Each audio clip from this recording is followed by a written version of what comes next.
Sekarang ku buka lembaran baru. Gitu. Walau tak lagi kau ada di sisiku, ku yakin aku kan terbiasa jalani kisah hidup tanpamu. Bagus sekali. Ya. 10% ini isinya podcast ya, 90% isinya ketawa Iga. Hai, assalamualaikum warahmatullahi wabarakatuh. Kembali lagi sama aku Iga. Kali ini aku sudah bersama dengan mahasiswa UIN Raden Mas Said Surakarta, yang dimana dia seorang musisi, bahkan sudah mempunyai band yang produktif. Nah, ini dia Mas Iqbal, silahkan. Halo teman-teman semuanya. Boleh memperkenalkan diri dulu? Oh iya, kenalin aku Iqbal, seorang mahasiswa di UIN Raden Mas Said Surakarta, prodi KPI semester 8, dan saat ini sedang bersama dengan band saya bernama Sherin. Katanya semester 8 ya Mas tadi. Nah, itu apa nggak bentrokan sama itu kan band? Band sama mahasiswa semester 8. Itu apa nggak bentrok atau tabrakan gitu dengan jadwal-jadwal kayak gitu Mas? Oke. Kalau bentrok jadwal-jadwal sih nggak terlalu ya, karena kan walaupun memiliki hobi atau bisa dibilang profesi lain selain sebagai seorang mahasiswa, itu tidak seperti kegiatan akademis. Jadi kayak lebih fleksibel aja kan kegiatannya, karena cuma ngeband, terus perform, terus di acara-acara tertentu yang ya nggak pasti setiap hari, nggak mungkin setiap hari juga. Jadinya nggak terlalu keteteran juga, dan mungkin karena udah terbiasa juga buat bagi-bagi waktu. Kalau misal banyak lah ya teman-teman ya, mungkin kuliah sambil kerja gitu kan, banyak kan, sambil freelance atau sambil namanya part time gitu ya, kayak gitu sama aja. Jadi nggak terlalu keteteran. Tapi semester 8 kan udah nggak kuliah. Udah nggak kuliah, berarti cuma skripsi aja ya? Iya, betul. Sudah munakasa ya Kak? Belum munakasa. Belum. Jangan dibahas lah itu ya. Tidak ada itu di itunya ya tadi. Udah. Oke, maaf. Brengsek memang. Lanjut. Saya kok mas. 10% ini isinya podcast ya, 90% isinya ketawa Iga. Gak apa-apa. Oke, kan tadi itu mengisi acara-acara. Nah, seperti apa nih? Kayak acara apa gitu? Apa atau Oke, kalau Sherin sendiri itu beda sama aku. Sebenarnya punya dua band. Yang pertama itu dulu pernah punya namanya Nes Entertain, udah pernah pentas di sini juga dan lain sebagainya. Itu karena dia namanya aja Nes Entertain ya. Biasanya itu fokusnya lebih ke entertainment, kayak misalnya jadi wedding band gitu kan, band wedding, terus band party. Berarti atau itu lingkup gitu. Wedding organizer gitu? Iya, biasanya ikut wedding organizer kita dan lain sebagainya. Pokoknya untuk yang acara-acara seperti itulah. Tapi kalau Sherin ini kan kita memang lebih fokusin ke karya ya, berkarya. Jadi untuk band, bukan untuk entertain gitu loh. Jadi fokusin ke karya, makanya kita kebanyakan sejauh ini performnya juga kayak di pensi, di opening konser, terus acara-acara festival seperti itu. Nah, ini kan kayak katanya itu lebih menonjolkan karyanya. Nah, mungkin bisa diceritain awal terbentuknya band Sherin itu gimana sih Kak? Oke, terbentuknya band Sherin itu sebenarnya nggak jauh-jauh amat dari tongkrongan sih, anak tongkrongan. Jadi kita kebetulan teman-teman Sherin itu sering kumpul bareng. Terus kita punya keresahan yang sama. Kita ingin punya sebuah wadah untuk menuangkan karya-karya kita, karena masing-masing dari kita tuh punya kebetulan punya lagu sendiri-sendiri gitu loh. Kayak aku duwe lagu iki. Jadi setiap orang. Setiap orang. Hampir setiap orang itu punya keinginan untuk mempunyai karya gitu loh. Jadi kita kayak ngerasa di umur segini kita nggak ada sesuatu yang bisa kita apa namanya ya, banggain gitu loh. Maksudnya kita punya karya kan bisa Dimanfaatin. iya dimanfaatin, atau setidaknya kita punya jejak berkarya gitu loh. Dan kebetulan hobi kita musik, makanya kita pengen berkarya di bidang musik gitu. Akhirnya terbentuklah Sherin ini. Mungkin bisa dikenalin anggotanya atau berapa gitu anggotanya itu? Oke, kita Sherin itu dari awal terbentuk sampai sekarang itu masih stabil ya. Kita masih 5 orang. Itu ada aku sebagai vokalis, terus ada teman aku namanya Manasya sebagai gitaris, ada Latif sebagai gitaris juga, ada Rama sebagai basis yang paling ganteng sendiri ini. Rama ini Waduh. iya, dia berhasil menaklukkan satu cewek di UIN, padahal dia bukan anak UIN. Iya. Nah, terus yang terakhir ada Ocha namanya, dia sebagai drummer gitu. Vokalisnya cuma satu aja? Iya, vokalisnya cuma satu aja. Nggak mau merekrut siapa gitu? Enggak. Oh, tidak. Enggak ada rencana gitu sih. Karena kan kalau gitu kan berarti kan aku tergantikan nih. Oh, ya boleh sih, boleh. Kan Iya. tadi kan itu bukan anak UIN. Jadi itu kayak terbentuknya dari Ya itu tongkrongan kita. Sebenarnya tongkrongan kita tuh sudah kenal satu sama lain tuh sejak SMA. SMA. Iya, sejak SMA. Berarti Jadi circle SMA dong. circle SMA, walaupun SMA juga beda-beda sebenarnya. Ada cuma satu deh yang beda. Yang 4 tuh sama, yang satu beda SMA. Dia di SMK. Nah itu terus kita ya udah kenal dulu karena dulu SMA kita punya band juga. Kita masing-masing di SMA kan pada punya band, terus kenal lewat lomba atau sama-sama suka musik, akhirnya kenal gitu, nongkrong bareng gitu aja. Terus akhirnya di waktu kita sudah ya kemarin lah, belum lama ya, terus kumpul lagi, nongkrong lagi dan lain sebagainya. Kenapa kita udah lama nongkrong tapi kita malah nggak punya band ya, kita malah punya band sendiri-sendiri gitu, ibaratnya gitu. Oh ya gitu lah, akhirnya kita memutuskan untuk membentuk band itu seperti itu. Dan katanya sudah merilis single terbarunya. Iya. Dan apa judulnya lagunya? Kekasih? Bukan, Kisah Tanpamu. Oh, Kisah Tanpamu. Iya. Itu menceritakan tentang apa sih, Kak? Itu sebenarnya menceritakan tentang move on. Tapi move onnya itu kita pengennya sebenarnya lagu itu bukan hanya untuk move on dari pacar. Jadi lirik-lirik kita itu memang tidak ada yang apa tuh namanya menggunakan kata yang sangat gamblang menyebutkan bahwa itu soal cinta gitu. Oh, berarti kayak apa ya? Jadi itu memang untuk semua orang aja yang misalnya dia lagi di kondisi apa, tergantung aja gitu loh. Berarti mengandung beberapa makna. Iya, jadi maknanya lebih bukan mengandung beberapa makna ya. Maknanya memang soal move on, tapi terserah itu move onnya mau buat apa, itu teman-teman tuh bisa ngelakuin dulu. Ada yang mungkin move on cinta, bisa move on dari kerjaan, atau move on dari masa lalu, atau move on dari diri yang sebelumnya ya kan, berubah menjadi lebih baik dan sebagainya gitu. Udah rilis di mana nih, Kak lagunya? Kebetulan lagunya udah ada di Spotify, di Joox, di YouTube, di Instagram musik, terus di YouTube musik, di TikTok musik juga udah ada. Pokoknya di beberapa platform digital, musik digital udah ada sih. Oke, bagi kalian yang ingin mendengarkan lagu, betul, langsung aja cari Kisah Tanpamu by Sherin. Sherin, SHARIN. Atau bisa kepoin di IG kita. IG-nya apa? Bersama Sherin. Oh, bersama Sherin. Iya. Keren. Oh iya, filosofis kata Sherin itu apa sih, Kak? Maksudnya kok bisa dinamain Sherin gitu? Sherin tuh kayak nama apa ya? Dewa nggak sih? Enggak sih. Bukan sih. Jadi kita pengen bikin ini dari apa tuh namanya, pikiran dulu ya. Pertamanya kita pengen nyari nama yang pengucapannya tuh enak, terus juga dia itu gampang dihafal sama apa ya?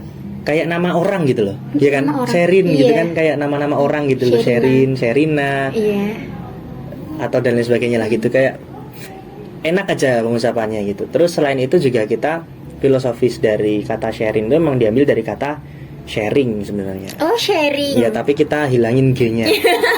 Simpel sekali ya. Share dari kata-kata share gitu loh. Kata share, kata dasarnya itu share. Tapi kalau kita namanya sharing gitu kan kayak kurang enak gitu. Tadi kita ambil share-nya aja, cuman terus kita imbuin N gitu, sharing gitu. Kan pengucapan bahasa Inggris kan juga kadang gitu ya, kayak sharing gitu, sharing gitu kan. Nah itu kita maknanya adalah karena kita ingin share ini sebagai tempat untuk berbagi rasa, berbagi cerita, Iya. berbagi apapun lah. Dan itu bukan hanya dari kita. Makanya kita ada pikiran bahwasanya harapan kita adalah bukan cuman kita yang bercerita di sini, tapi juga pendengar gitu. Jadi misal pendengar ada feeling apa gitu bisa berbagi bersama sharing gitu. Makanya bersama sharing gitu. Iya, betul. Jadi dari member atau personil kepada pendengar, terus dari pendengar kepada personil juga. Jadi ibaratnya itu Timbal sharing. balik. Nah, sharing itu kayak WA gitu loh. Kayak WA. Jadi kayak komunikasi. Iya, WA. itu media. Media. Jadi sharing itu adalah media untuk berbagi. Ya, boleh. Terbentuk sejak kapan? Oke.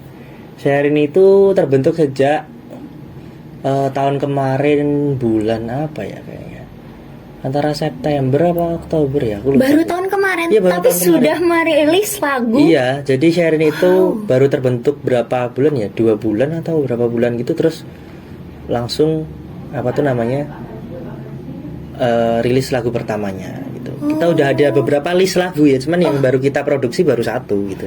Itu gimana sih Kak caranya bisa rilis ke Joox, Spotify gitu? Banyak ya sekarang ya, kayak ada banyak banget bukan label ya, agregator namanya. Itu yang udah dimanfaatin sama musisi-musisi lokal, musisi-musisi yang memang dia pengen menorehkan jejak ya, menorehkan jejak digital tentang karyanya gitu kan. Banyak banget, misalnya lewat banyaklah jasa-jasa agregator, teman-teman cari aja sih online gitu, banyak banget. Yang terkenal kan mungkin ada di TuneCore gitu, ada, itu bisa lewat situ. Berarti kayak podcaster gitu nggak sih? Aplikasi itu nggak aplikasi atau? Beda sih, itu kayak ibaratnya tuh jasa ya, agregator jasa. itu jasa. Jadi jasa untuk ya itu tadi mempublishkan. Kayak kalau kita kan ada, ya udah itu buat mempublishkan karya-karya teman-teman ke platform-platform musik digital. Itu apakah ada syarat-syarat gitu sih Kak? Ada, pastinya ada, harus mengisi data, terus melewati proses pengecekan plagiasi gitu juga, kayak apakah ini benar-benar lagumu atau bukan, seperti itu. Biasanya ada pengecekannya kayak gitu. Terus kan tadi jasa ya katanya. Itu berarti sekalian dia bandnya kakak itu sekalian rekaman di situ nggak sih? Atau Enggak, rekaman sendiri? Kita rekaman sendiri, kita ya produksi sendiri. Jadi kalau jasanya itu dia cuma tinggal, kebetulan kita loh ya, kalau nggak tahu kalau misal dia menyediakan juga ya. Tapi kalau di kita itu kita memilih untuk produksi sendiri dulu. Udah ada lagunya, udah rekaman, udah ada filenya ibaratnya ya. Terus kita tinggal kirim deh ke agregator gitu. Kita isi data ini, terus lagunya kita kasihin, terus ya udah dipublishin gitu. Mungkin kalau rekaman itu atau ada tersendiri gitu, atau maksudnya hanya lewat HP atau Enggak dong, kita rekaman di studio pastinya. Oh, di studio. Seperti Studio rekaman sendiri? pada umumnya. Bukan. Oh, kita menyewa. Oh, menyewa. Kan tadi udah merilis 1 single ya. Nah, kan terus juga mengisi acara-acara. Nah, itu selain menampilkan lagu itu atau mengcover gimana? Ya tentunya kita waktu manggung-manggung kita tetap bawain lagu kita sendiri, dan juga ada beberapa lagu dari band-band yang udah terkenal ya. Kita bawain lagu-lagu lain juga, kita mengcover ibaratnya begitu. Karena kan nggak mungkin kita bawain lagu kita sendiri, karena kan belum banyak orang yang tahu ya kan. Tapi kita udah percaya diri untuk bawain itu bahkan sebelum rilis gitu. Kita udah bawain lagu-lagu kita di perform kita di lomba lah, festival atau lain sebagainya gitu sih. Pernah nggak sih Kak kayak kan ini sudah merilis single atau ada kayak tanggapan dari pendengar itu gimana, atau wah ini enak atau apa gitu? Iya sih, iya tentunya ada ya beberapa pendengar pasti kita mintai testimoni, kita mintai tanggapan atau gimana, apakah lagunya enak. Makanya banyak teman-teman juga yang ngasih masukan, mungkin soundnya kurang gimana gitu, atau ada saran di lagu setelahnya mungkin biar color sharingnya itu lebih dapat mungkin, atau gimana, maksudnya ya kayak gitulah ya, saran-saran gitu. Ada iya. apa? Mungkin kan tadi kisah tanpamu. Iya. Iya, kisah tanpamu itu apakah ada ciri khas tersendiri? Kan tadi selain makna. Nah, kalau terkait nada itu gimana? Kalau nada kita apa ya? Ibaratnya tuh easy listening banget sih. Karena kita memang pengen bikin lagu-lagu yang mudah didengar, mudah diterima gitu, baik dari segi bahasa, progresi nadanya itu kita memang kiblatnya itu tidak terlalu kompleks gitu. Kita mengarah pada jenis-jenis lagu-lagu yang easy listening aja gitu, yang mudah didengar, kayak lagu-lagunya Sheila on 7, lagu-lagunya The Massive, atau band-band tahun-tahun 2000-an lah itu ya. Oh, 2000 berarti atau kayak 90 ya? 2000-an sih. nostalgia gitu ya. Itu 90 ke 2000-an. Kita lebih ke itu kan, musik-musiknya ya gampang diingat gitu kan, gampang didengerin gitu. Mungkin sekali dua kali teman-teman dengerin udah langsung hafal kok itu. Aku yakin. Wow. Kan kisah tanpamu katanya. Itu yang nyiptain siapa, atau ada tersendiri atau dari anggota jadi kayak menuangkan pemikiran satu-satu gitu? Enggak sih. Kalau kisah tanpamu kebetulan itu ciptaannya dari gitaris aku yang aku sebutin tadi. Ada Manasya namanya, Manasya Syafaat, itu yang menulis lagu kisah tanpamu. Tapi kalau untuk arranger atau aransemennya itu kita bikin bareng-bareng gitu. Cuman emang beberapa dari kita itu udah punya lagu sendiri-sendiri, udah nulis lagu ibaratnya gitu. Cuman tinggal eksekusi aja, dan kita memutuskan untuk lagu kisah tanpamu ini yang kita produksi pertama kali. Wow, berarti akan ada lagu selanjutnya gitu? Pasti dong, ditunggu aja karya-karya seri. Di mana tadi Kak? Ditunggu di mana? Bisa dipantengin di Instagram @bersama_Sherin. Nah, itu menariknya itu adalah nanti kalau teman-teman follow IG-nya Sherin itu nggak akan di fallback sama Sherinnya, tapi secara otomatis nanti membernya Sherin itu akan langsung nge-follow teman-teman tanpa teman-teman follow. Wah, boleh Gitu. tuh. Jadi boleh tuh. kalian nge-follow Satu satu akun, cuma nanti dapat 5 akun akan follow kalian secara otomatis, dan itu nggak kalian fallback juga nggak apa-apa, karena itu ibaratnya adalah bentuk rasa Apresiasi. terima kasih kita gitu. Karena Sherin ini bukan orang, jadi dia nggak bisa nge-fallback gitu loh ibaratnya, Oh, betul kan? iya. Mungkin bisa dinyanyikan sedikit lagu dari kisah tanpamu, atau intronya atau refnya aja mungkin bisa didengarkan agar jadi kepo nih. Oke, yang nyanyi nggak apa-apa nih ya. Iya. Jadi refnya kurang lebih seperti ini. Sekarang ku buka lembaran baru. Asik. Tuh. Walau tak lagi kau ada di sisiku, ku yakin aku kan terbiasa jalani kisah hidup tanpamu. Bagus sekali. Iya. Mungkin nah itu dia pembahasan dari kita. Mungkin dari Kak Iqbal ada closing statement tersendiri untuk diberikan kepada para pendengar setia kita. Oke. Jangan pernah ragu buat memulai sesuatu. Apapun yang teman lakukan saat ini, baik itu hobi ataupun hal-hal yang mungkin membuat teman-teman senang dan itu positif, tidak merugikan diri sendiri dan orang lain, maka terus lakukan itu. Jangan berpikir apakah itu akan berguna ke depannya, cuan atau enggak. Ya lakuin aja dulu. Kalau teman-teman menghidupi hal tersebut, maka insya Allah hal tersebut juga akan bisa menghidupi teman-teman ke depannya. Masya Allah. Bagus Terima sekali. kasih. Terima kasih Kak Iqbal sudah menyempatkan Sama-sama. untuk datang di podcast kali ini. Iya. Oke, gitu aja guys. Sekian dari kami, aku Iga, dan Aku Iqbal. sampai jumpa Sampai jumpa. episode selanjutnya. Dadah. Bye bye.